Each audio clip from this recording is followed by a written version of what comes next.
Hi అండి. ఈరోజు మనం తెలుగు టు జర్మన్ నేర్చుకుందాం. గుడే మోగెన్, శుభోదయం.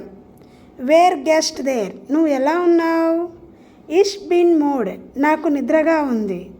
ఇష్ హ్యాబే హంగ్రీ, నాకు ఆకలిగా ఉంది. డాంకిషు, ధన్యవాదాలు. చాలా ఈజీగా అయితే మనం నేర్చుకోవచ్చు జర్మనీ. ముందు మనకి వర్డ్స్ అనేవి సేమ్ ఉంటాయి, ఇంగ్లీష్ లాగానే ఉంటుంది, కానీ పదాలు అనేది మనం పలికే దాంట్లో చేంజ్ ఉంటుంది. ఇంకోసారి కూడా మనం చదువుకోవచ్చు గుడే మోగెన్ అని. ఇది జస్ట్ మనం ఎలా ఒక డేలో మనం ఏమేమి మాట్లాడతామనే దానికి ఇక్కడైతే ఉదాహరణ నేను రాశాను.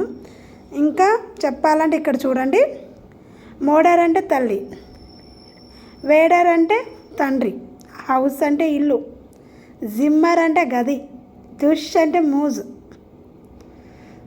అలానే ఇక్కడ చూడండి కింద ఎస్సన్ అంటే తినడం, స్లిఫెన్ అంటే నిద్రపోవడం, లర్నెన్ అంటే చదవడం, గేహెన్ అంటే వెళ్ళడం, కామెన్ అంటే రావడం. చాలా ఈజీగా ఉంది కదా. అలానే ప్రతిరోజు ఒక 4 పదాలు అయితే మనం నేర్చుకుందాం జర్మనీ. చదవడం రాయడం చక్కగా నేర్చుకుంటే మనం జర్మనీ వెళ్ళడానికి చాలా ఈజీ అయితే ఉంటుంది. ప్రతి ఒక్కళ్ళు చదవచ్చు రాయవచ్చు. ఎస్సన్ తినడం అని ఫిక్స్ అయిపోండి. కామెన్